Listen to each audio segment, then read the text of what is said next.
Meus amados, em Mateus 14, no versículo 29, diz assim: venha, respondeu ele. Ele aqui é Jesus, né? Então Pedro saiu do barco, andou sobre as águas e foi na direção de Jesus.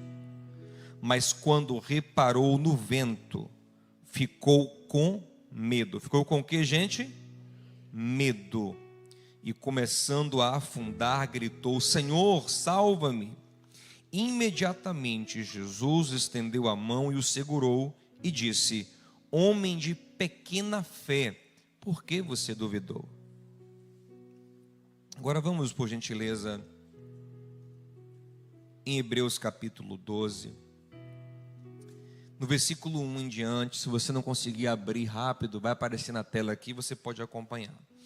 Diz assim: portanto também nós, uma vez que estamos rodeados por tão grande nuvem de testemunhas, livremo-nos de tudo que nos atrapalha e do pecado que nos envolve, e corramos com perseverança a corrida que nos é proposta, tendo os olhos fitos ou fixados em Jesus, autor e consumador da nossa fé. Ele, pela alegria que lhe fora proposta, suportou a cruz, desprezando a vergonha, e assentou-se à direita do trono de Deus. Pensem bem naquele que suportou tal oposição dos pecadores contra si mesmo, para que vocês não se cansem nem desanimem. Meus amados, cada vez mais a humanidade entende que ter bons sentimentos é fundamental para que nós possamos ter força para viver. Ter bons pensamentos, que é o que gera sentimentos, é fundamental. E dentre esses pensamentos, dentre esses sentimentos, existe um muito poderoso, que é a esperança. O que é a esperança? É a expectativa de coisas boas, expectativa de que algo bom vai acontecer.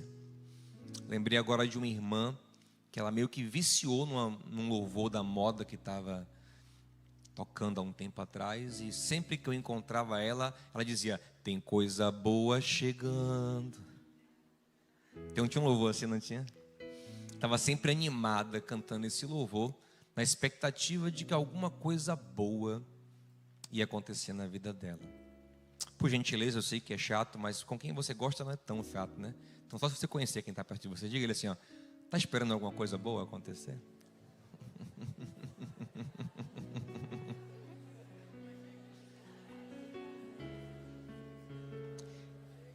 Eu não sei se você já ouviu falar num psiquiatra austríaco, um judeu, chamado Viktor Frankl. Viktor Frankl ficou famoso porque ele fundou uma abordagem terapêutica chamada logoterapia.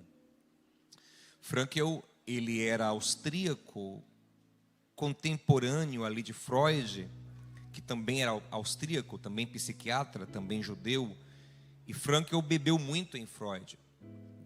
Só que Freud, não sei quem sabe, e eu acho ele um gênio, porque ele traz para a humanidade essa questão do inconsciente, teoria pela qual eu sou meio apaixonadinho, mas eu acho que ele erra num ponto, porque Freud é o que a gente chama de pansexual. Ele invocou com sexo.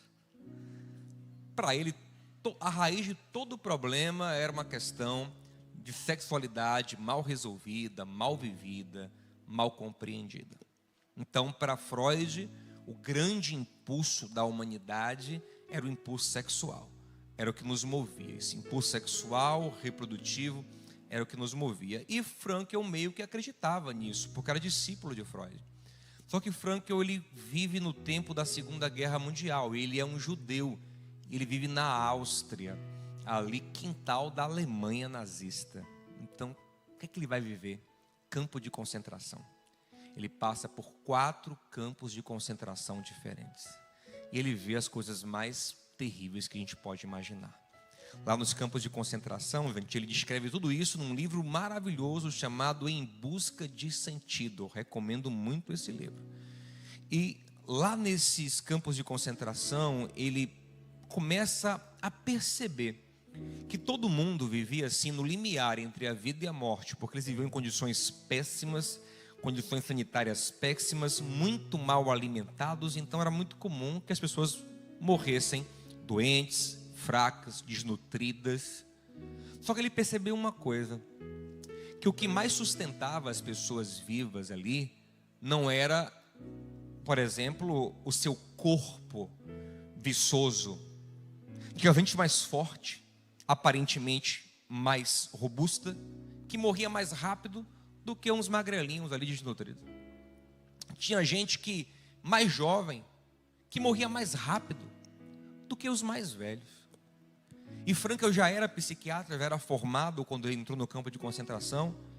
E ele começa a pesquisar e a ver várias situações ali e chega a uma conclusão. Sabe o que fazia as pessoas ficarem mais tempos vivas naquelas condições? Ele nota que eram as pessoas que tinham mais esperança. Quem mais vivia era quem mais tinha esperança. A esperança era uma força que mantinha as pessoas vivas, que sustentava as suas vidas. Tanto que tem um capítulo que é muito triste. Ele conta sobre o Natal, a semana entre Natal e Ano Novo de 1944. Ele fala que foi a semana das quais ele vivenciou lá dentro que mais morreu gente no campo de concentração. Por quê? Porque rolou um boato de que a guerra estava acabando. Então os presos criaram uma grande expectativa, uma grande esperança de passar Natal e Ano Novo em casa com suas famílias. Mas quando chegou no Natal de 44, a guerra não tinha acabado ainda.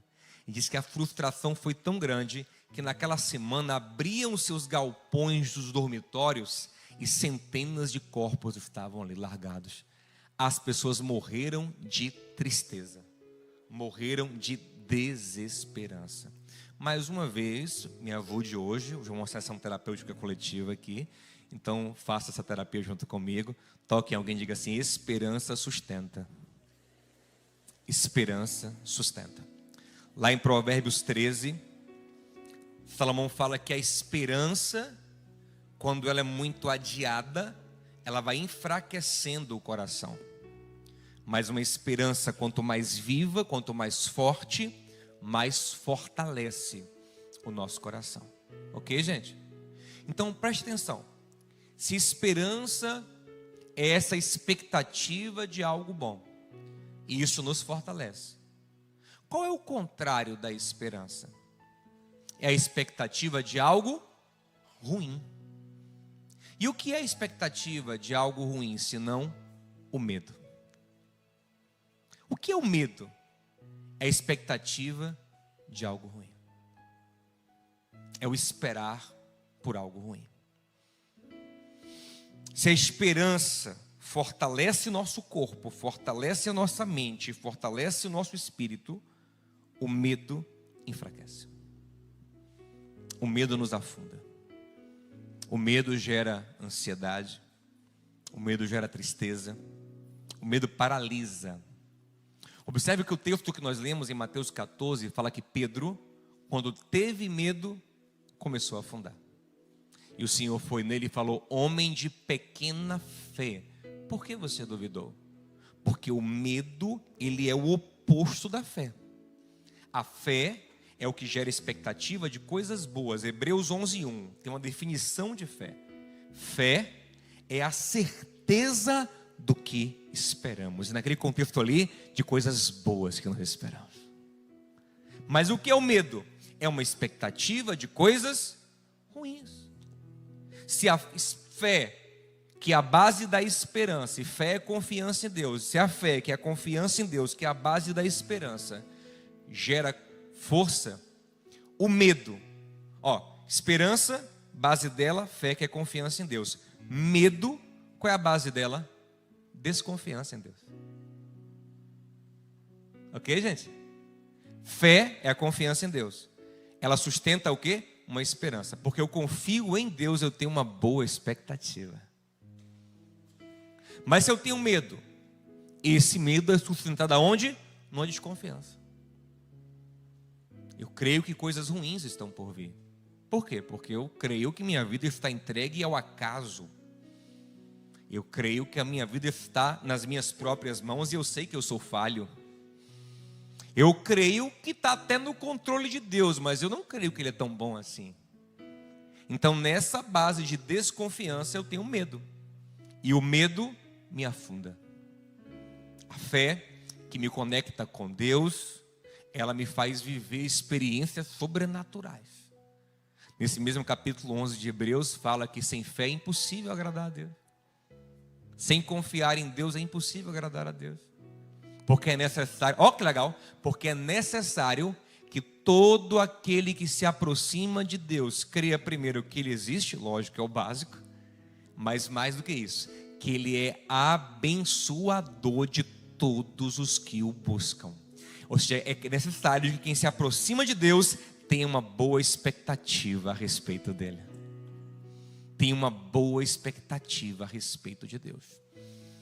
Mas se a minha expectativa é ruim, se eu espero coisas ruins, então eu não estou vivendo por fé, estou vivendo por desconfiança do mundo, de mim mesmo e de Deus, porque no fim das contas, quem sustenta tudo, quem manda em tudo, quem governa tudo é o Senhor. Entende? Então, o medo, na verdade, ele se torna uma afronta ao próprio Deus. O medo, ele se torna uma ofensa a Deus. Porque quando Pedro tira o olho de Jesus e começa a temer, ele está dizendo para Jesus o seguinte: você não é tão fiel assim. Você me chamou, mas eu não posso confiar tanto em você.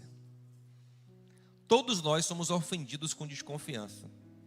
Nós que não somos tão fiéis assim, tão confiáveis assim. Mas alguém desconfia de você, você fica logo ofendidinho. Imagina o Senhor que te chama para confiar nele.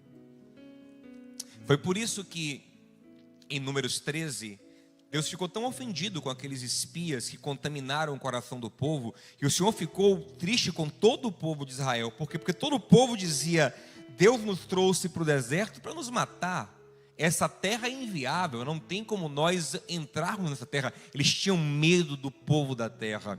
Só Caleb e Josué gritavam: não, gente, o Senhor nos chamou, certamente nós venceremos.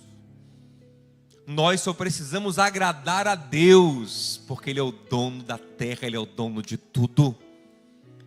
Mas o povo teve medo. Esse medo era fruto da sua incredulidade, e por isso não herdaram a terra. Eu quero te dizer uma coisa a você, meu amado, minha amada: o seu medo está lhe roubando muita coisa boa. O seu medo está lhe paralisando. O seu medo está lhe fazendo andar em círculos. Você não está avançando por causa do seu medo. Eu acho muito interessante que lá em 1 Samuel 16, 18, quando vão descrever Davi para o rei Saul, porque Saul está atribulado, e tem um cara que aconselha Davi a Saul a trazer Davi para o palácio, para tocar para ele. Mas ele fala assim: rei, eu conheço um menino que sabe tocar, mas é muito mais do que um músico. Esse menino, rei, ele aí dá várias características legais de Davi, mas dentre elas ele fala assim, ó: ele é animoso e valente. Achei interessante isso, porque são coisas diferentes. Uma coisa é você ter ânimo, outra coisa é você ter coragem. São duas coisas diferentes. Ânimo é aquela vontade. Ânimo tem a ver com vontade. Coragem tem a ver com a disposição de enfrentar riscos, porque você acredita que vale a pena, que vai dar certo, né? Eu sempre conto, para ilustrar, eu sempre conto uma história. Uma vez, há muitos anos, eu, Nana, minha esposa e meus irmãos estávamos indo para um parque aquático. E quando chegamos assim de longe, que vemos a maior escorregadeira de todas, meu irmão, que já é meio frouxo, falou assim: eu não vou não. Minha irmã ousada disse: eu vou. Ela sempre mais ousada para essas coisas. Eu vou. Eu disse: eu também vou. E Nana ficou assim: não sei. Quando chegamos lá, não, aí fomos, né? Minha irmã não quis ir, eu acho. Foi eu e Nana subimos. Minha irmã também já foi na frente. E, gente, 1 hora subindo aquele negócio. Animados, vai uma fila no sol quente. Um negócio chato, né? Aí 1 hora subindo. E gente assim, de vários cantos do mundo, subindo aquela escorregadeira também. Mas era impressionante. Quando chegava lá em cima, gente, um bom pedaço do grupo que subia, descia de volta. Impressionante. Como é que a pessoa ficou 1 hora nesse sol quente aqui, gente? Subindo uma escada. Animado, contando piada, cantando, brincando. Ele ficava, né? E quando chega na hora H, que olha para baixo, volta. Sabe o que é isso? É muito ânimo e pouca coragem. A gente às vezes tem muita vontade, mas pouca coragem de enfrentar os desafios. Aí você não vai para lugar nenhum na vida. Nana queria voltar. Eu disse: não, agora você vai descer. Você vai descer o negócio. Não, vai na frente logo. Vai. É rapidinho. Se morrer também nem sente. Né? Então, meus amados, às vezes você está deixando de ver um monte de coisa. Sabe, porque você não está confiando em Deus. Aí você fica ansioso, triste, paralisado, afundando na vida, porque está com muito medo. E esse medo tudo vem de você não conhecer profundamente o teu Deus, sabe? Porque lá em 1 João 4,18 diz que o verdadeiro, que quem teme não está aperfeiçoado no amor. Quem teme é alguém que está com uma expectativa de futuro ruim. Lá fala: quem teme pressupõe um castigo. Quem teme pressupõe que algo ruim vai acontecer. Quem teme não está aperfeiçoado no amor, mas quem recebeu, quem crê no verdadeiro amor, no perfeito amor, ele lança fora todo medo. Porque ele sabe com quem ele está andando. Não é que eu não vou passar posso passar por problemas, mas eu sei quem está comigo. É o Salmo 23. O Senhor. Sabe quem cuida de mim? É o Senhor. Aleluia. O salmista desse salmo é Davi. Ele era um pastor de ovelhas. E quando ele fala: o Senhor é o meu pastor, ele quer dizer: sabe quem é? Eu cuido das ovelhas, mas sabe quem é que cuida de mim? Sabe quem me pastoreia? Aleluia. E Davi era um pastor amoroso, era o tipo de pastor de João capítulo 10, que Jesus escreve, o tipo de pastor que entrega, que arrisca a vida pelas ovelhas. Davi fazia isso, enfrentou ursos e leões pelas ovelhas, e ele sabia que o Senhor era um pastor melhor do que ele. O Senhor é o meu pastor, e ele me leva a pasto verdejante, ele me leva a água tranquila, nada do que eu preciso me faltará, me dá descanso, me guia. E eu digo mais: ainda que eu ande no vale da sombra da morte. O quê? Ainda que... Gente, vale da sombra da morte é um lugar terrível. Vale da sombra da morte é um lugar de pavor. Mas ele fala: eu não temerei. Por quê? Porque eu não passo por nada na minha vida sozinho. Eu não temerei porque Ele está comigo, porque Tu estás comigo, Senhor, me consolando, me fortalecendo. Então, quando eu de fato conheço o meu Deus, eu substituo todo medo por uma esperança de coisas boas, porque logo depois ele fala: Ele prepara para mim um banquete. Ele sai do vale da sombra da morte para o pensamento de um banquete que Deus vai preparar para ele. Ele termina o salmo dizendo: certamente bondade e misericórdia me seguirão por todos os dias da minha vida. Nossa, olha como ele olha para o futuro dele. Como é que você olha para o seu futuro? O que você espera para o seu amanhã? se você não olha para o seu futuro e vê nele bondade, misericórdia, graça, amor, você não está confiando no Senhor.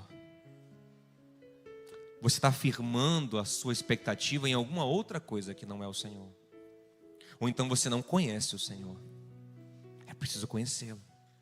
Salmo 34:8. Provem, experimentem e vejam que o Senhor é bom. Feliz é aquele que nele confia. Então eu preciso entender que esses medos que eu tenho revelam que o meu coração está firmado em algum outro lugar, que não no Senhor. E eu preciso passar por experiências com Deus. E agora eu vou lhe dizer uma coisa. Você quer aprender a confiar no Senhor? E deixar de ter medo? Quer? Quer mesmo?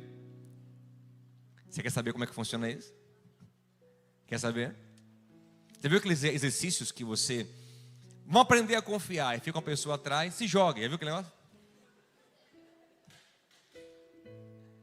Você vai ter que aprender a fazer isso com Deus. E aí, como você não vai fazer sozinho, ele sabe disso, ele vai te colocar em umas situaçõezinhas aí, que você não vai ter alternativa, a não ser confiar nele. E aí você vai aprender. De novo, quem tem coragem de aprender a confiar em Deus? Ó, você, viu? Depois não chore. Por exemplo, às vezes a gente está todo abençoado, mas a gente não sabe confiar em Deus ainda. Jó, por exemplo, era um cara muito abençoado por Deus. Até o diabo disse isso. O Senhor abençoou ele em tudo, Deus. Mas não sabia confiar em Deus. Vivia morrendo de medo. Acordava de manhã para fazer muito sacrifício. Ó, tem gente que vive fazendo culto, sacrifício, jejum. Não porque confia no Senhor, mas por medo. Diz que até a fé dele é sustentada no medo. Ai, se eu não jejuar. Ai, se eu não orar. Tem gente que pega uma estrada... Aí no meio do caminho lembra, meu Deus, eu não orei na saída, eu vou morrer. Como se Deus tivesse assim, ó, não orou, vou pegar você. Vou lhe matar. Que Deus cruel é esse, gente? Não orou pelo alimento, vai morrer envenenado, vai morrer engasgado. Que isso, gente? Que relação com Deus é essa? Deus é teu Pai. Deus te ama. Sabe? Então tudo ele ora por medo, ele jejua por medo, ele oferta, tudo que ele faz é baseado no medo, nunca é na gratidão, nunca é no amor, nunca é na fé genuína. E Jó era um cara assim, ele vivia acordando e sacrificando, mas fazia tudo por medo. E acordava lá, ia lá orar pelos filhos. Ai, se meus filhos pecaram, ai, se eles fizeram mal ao Senhor, ia sacrificar, e aquela coisa toda, e aquele medo todo. Tanto que depois que ele perde tudo, em Jó capítulo 3, versículo 25, ele fala, o que eu temia me sobreveio. Eu vivia com medo de perder tudo, e eu perdi tudo. E eu vou lhe falar uma coisa, geralmente quando você crê, você vive o que você crê. Deus constrói em cima da sua fé, mas o diabo constrói em cima do seu medo também. Porque o seu medo é uma declaração de incredulidade. E incredulidade é pecado. Incredulidade é a mãe do pecado. Eva pecou porque desconfiou de Deus. Por isso ela pecou. E qual foi o primeiro sentimento que tomou Adão e Eva logo depois de pecarem, gente? Quem lembra? Medo. Se esconderam com medo. E Deus perguntou, cadê você, Adão? Tive medo. Oh, medo. Então medo está muito ligado ao pecado. Medo está muito ligado a essa vida onde Deus não é o centro, mas a minha carne é o centro. Então eu vivo pecando, e porque eu vivo pecando, eu desconfio até de Deus, porque eu não vivo uma relação íntima com o Senhor. Então em Mateus 25 você vai ver que aquele servo na parábola dos talentos, que esconde o talento, quando o Senhor cobra dele, ele fala, Senhor, eu sei que o Senhor é um Senhor rigoroso, que colhe onde não semeou.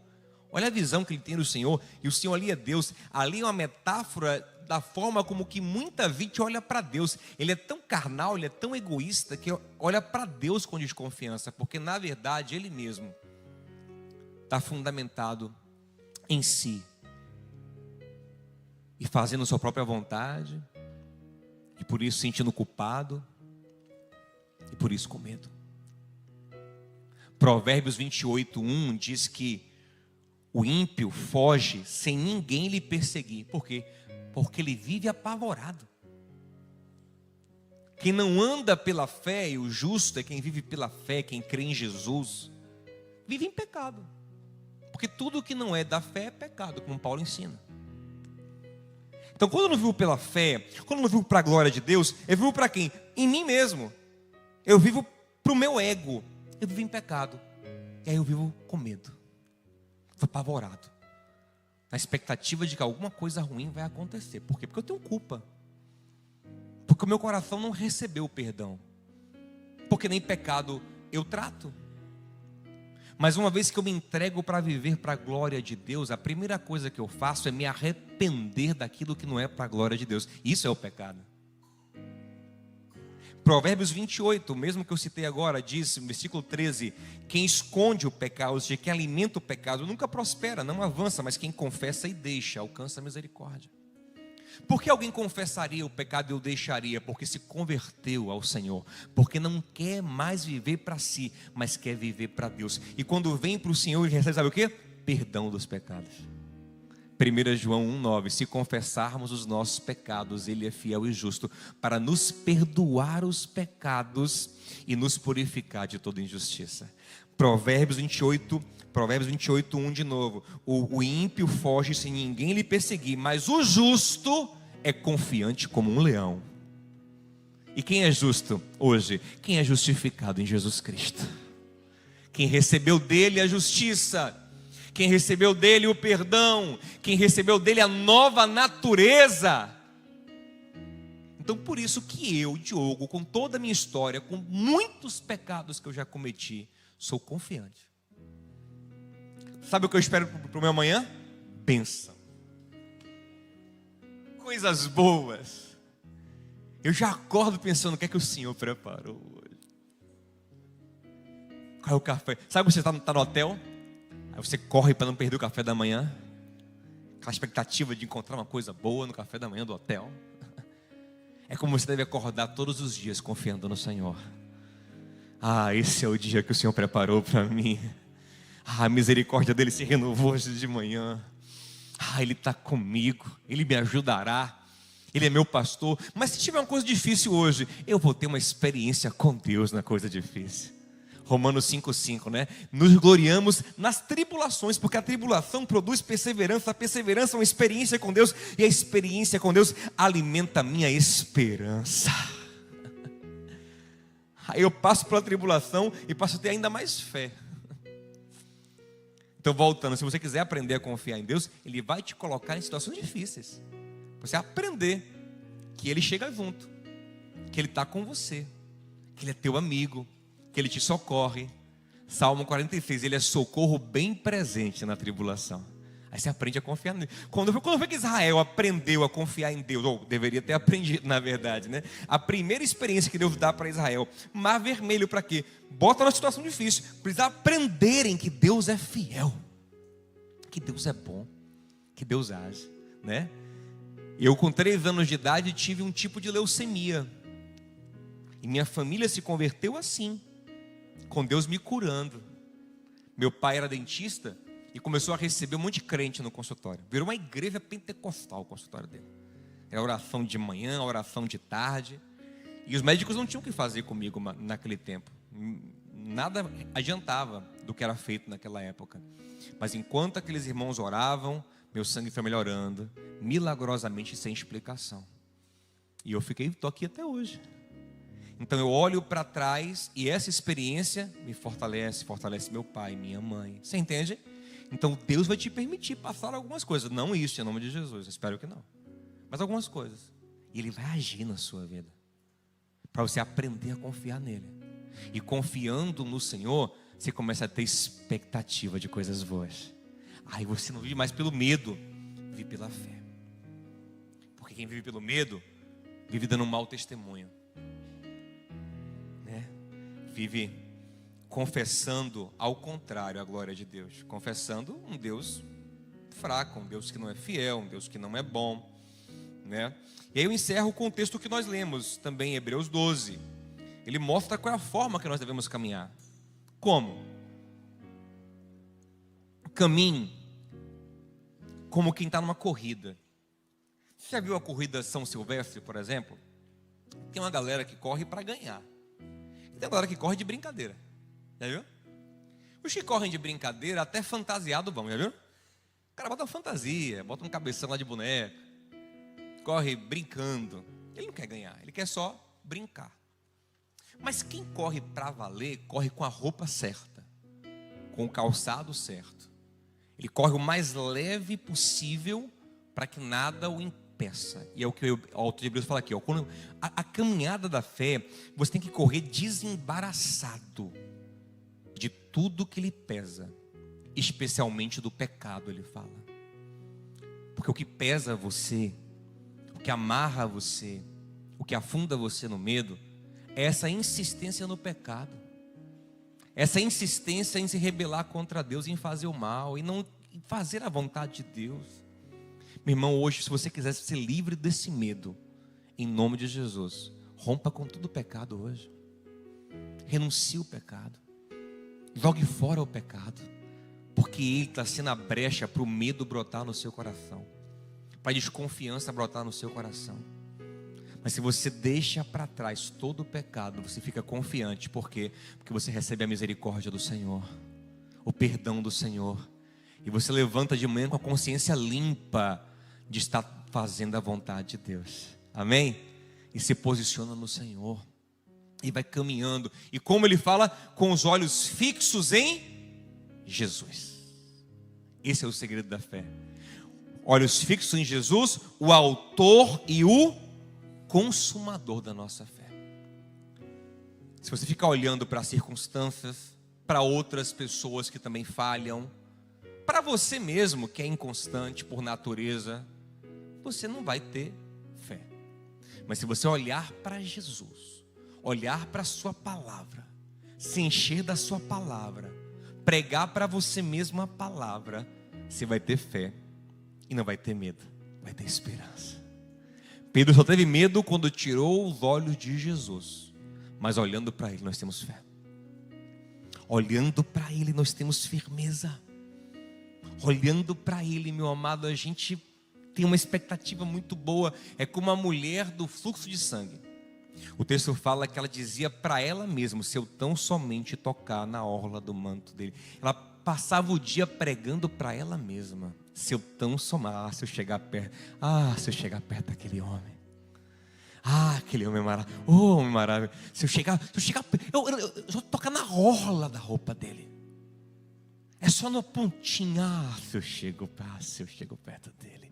Ela pregava para ela, dizia consigo mesmo: eu tenho que passar o dia olhando para Jesus. Antes de cada desafio meu, eu tenho que olhar para ele: se ele está comigo, e ele está comigo, e eu sou filho dele, e eu prego para mim mesmo, e eu olho para ele, e eu não olho para nada nem para ninguém, porque as coisas nesse mundo nos apavoram, porque elas nos ameaçam, mas o Senhor nos dá segurança. Aprenda a olhar para Jesus o tempo todo. Estevão estava sendo apedrejado em Atos 7, apedrejado, mas ele não olhava para quem apedrejava ele, olhava para o céu e via Jesus no seu trono, de braços abertos para ele, acolhendo ele. Nas horas mais difíceis o Senhor vai se revelar a você, e você vai ter uma expectativa boa, apesar das circunstâncias serem ruins. E em tudo você vai ver a ação de Deus. Romanos 8:28, todas as coisas cooperam para o bem daqueles que amam a Deus. Você vai falar: rapaz, eu não sei como, eu sei que Deus vai agir nessa situação. Eu sei que Ele está comigo.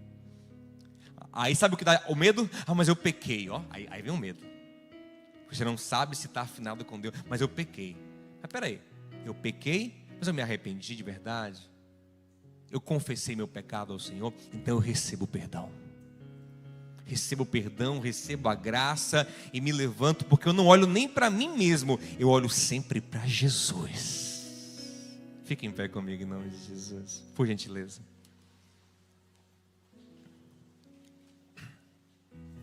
Qual é a sua expectativa para amanhã? O que você está esperando por esse resto de ano? Sabe o que eu estou esperando? Sabe qual é a minha expectativa? Minha expectativa, por exemplo, se eu não andasse pela fé, eu estava apavorado agora. Que dia é hoje? Hoje é dia 10, 9, né? Daqui a 21 dias, a gente tem que ter quase 500 mil a mais do que a gente tem hoje. Se eu vivesse com medo, eu estava apavorado agora. Estava sem dormir. Esperando o pior. Esperando que ia dar errado. Não. Sabe o que eu estou vendo? Estou vendo no dia 30, a gente fazendo a transferência, assinando o contrato definitivo, que a gente tem um contrato de opção, né? O definitivo. E já se preparando, sonhando, fazendo projeto. Sobre isso, né? Mas sobre várias coisas. Eu falo de mim, gente, não é para me gabar, não. É para você ver como é que funciona, tá bom? Então, por exemplo, outra coisa, eu comprei um microfone legal agora. Ficou preso no correio. Estou esperando chegar. Sabe o que eu estou pensando? Vou fazer uns vídeos massa. Vou lançar agora a terapia. Vamos tratar um monte de coisa à luz da palavra de Deus. Estou com uma expectativa massa nisso. Aí estou sempre esperando coisas boas. Sempre esperando coisas boas. E vendo Deus em tudo. Cheio de expectativas. Eu só contei coisas poucas aqui, que eu não vou contar tudo. Tem um monte de coisa boa que eu estou esperando. Estou animado para um monte de coisa boa. Mas que envolve a igreja, por exemplo. Estou esperando um baita de um retiro de carnaval que a gente vai fazer. Esperando muita coisa boa que vai acontecer em nossas vidas. Para minha família, para os meus filhos, para o meu casamento. Pastor, você não tem medo, tipo assim, de ter uma doença, um câncer? Eu nem penso nisso mesmo. Você fica pensando nisso? Para que eu vou ficar pensando em doença, meus amados? Se o nosso corpo é tão psicossomático, você sabe disso, né? Você pensa numa coisa ruim, você sente aquela coisa ruim e começa a gerar coisas ruins no seu corpo. Você já viu alguém com gravidez psicológica? Você já viu isso? Eu vi, ninguém me contou. É impressionante. A barriga cresce, os seios dão leite, gente, mas não tem nada dentro da barriga. A pessoa acredita tanto que está grávida, que o corpo simula uma gravidez. Agora imagina, teve uma pessoa que eu lembro que ela vivia dizendo assim, eu tenho medo de câncer, eu tenho medo de câncer. E ela sempre colocava a mão na barriga. Não é que essa pessoa faleceu de câncer nessa região? Jovem, 30 e poucos anos. Eu vou ficar pensando nisso? Não. Pastor, então você exclui a possibilidade? Não. Pode acontecer de eu ter uma doença. Mas sabe o que acontece? Sabe o que acontecerá se eu tiver a doença? Deus estará comigo. Você entende, meu amado? A minha expectativa é de pasto verdejante. Mas se ele vai dizer, ainda, ele não fala assim, olha como é o salmo, aprende isso, olha como é o salmo. O Senhor é meu pastor, nada me faltará. O que é que ele espera? Ele me leva a pasto verdejante. Ele me leva a água tranquila. Ele me leva a lugar de descanso. A expectativa dele é essa. Mas ainda que, ele abre uma pequena, ainda que se porventura, porque eu não vou ser iludido de que não possa acontecer, pode acontecer, se eu passar e ele também não, se eu for para um lugar difícil, para o vale da sombra da morte, eu não terei medo, porque ele está comigo. Eu não vou passar por isso sem ele. Amém, meus amados? Comece a orar agora e a falar, Senhor, eu quero aprender a confiar no Senhor. Vamos cantar essa canção para encerrar? Canta essa canção, Mário, canção tão ungida, tão cheia da graça. Comece a orar ao Senhor agora. Aleluia.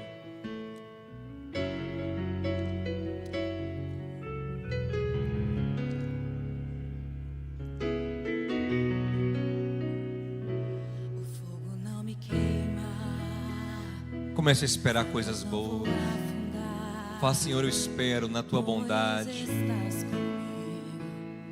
Não estou sozinho, eu estou guardado. Sim, Senhor, estamos guardados. No esconderijo, não estou sozinho, tu estás comigo. Temer porque Se eu estou,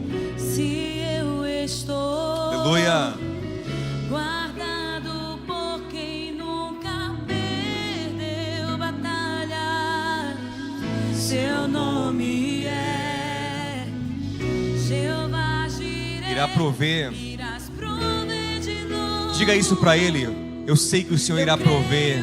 Eu sei que o Senhor irá fazer coisas maravilhosas na minha vida, Pai. Haja o que houver, Venha o que vier, irás prover de novo. em todas as áreas da minha vida. Eu creio em ti.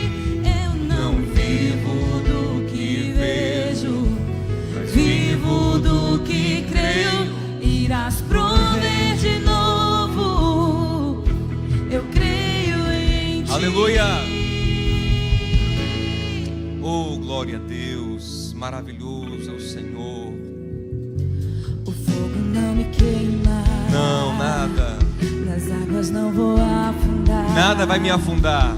Pois estás comigo. Ah, eu estou com a melhor companhia. Não estou Você está nele, meu irmão, minha irmã. Eu estou guardado no esconderijo. Aleluia.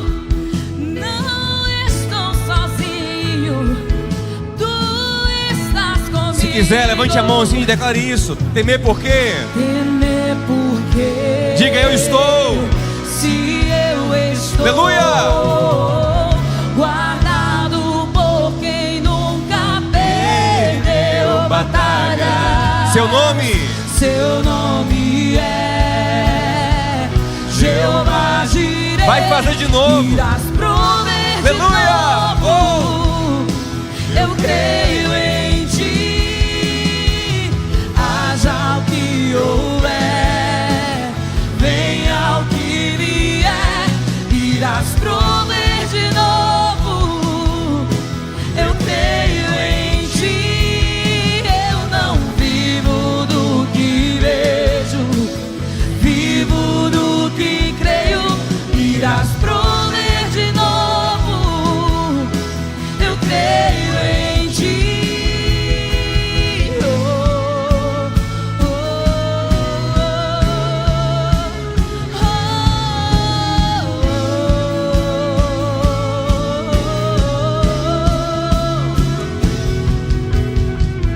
A tempestade e o vento forte não vão roubar a minha fé em ti, meu Diga isso. Deus.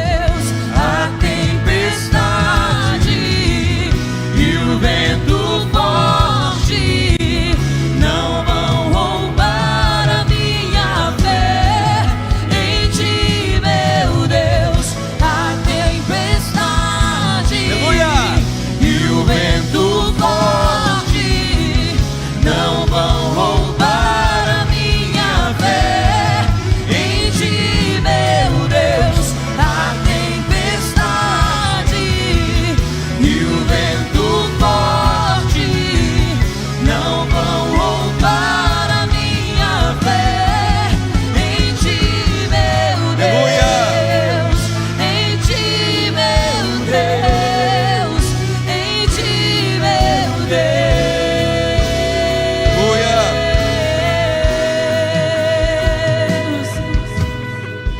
Aleluia.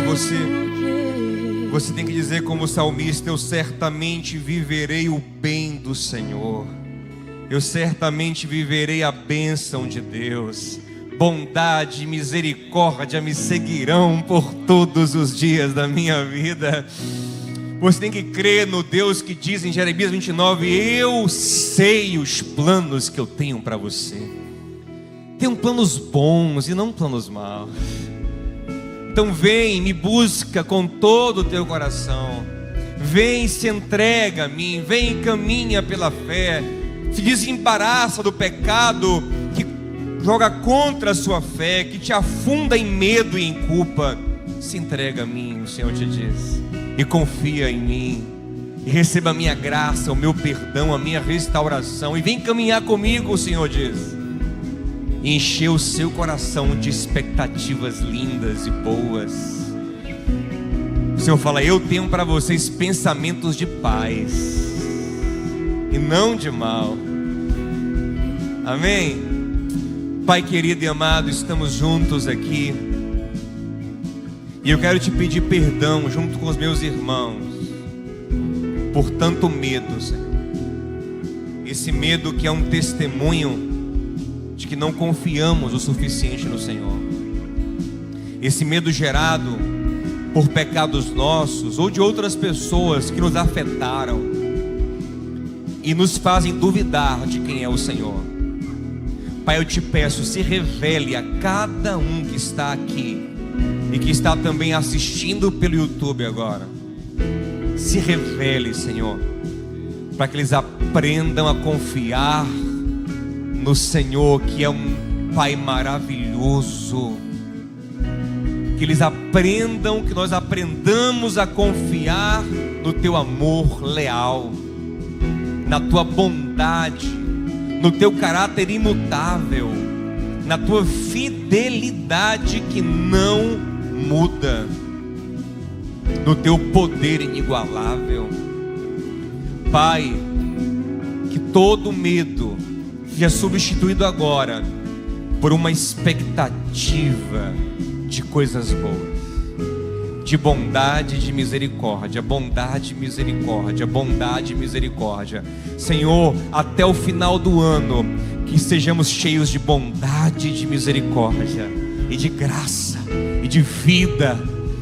Senhor, nos enche de expectativas boas, para a glória do teu nome, para a glória do Senhor Jesus, especialmente, Senhor, da expectativa celestial, porque está reservada para nós a maior esperança, a de vida eterna em Cristo.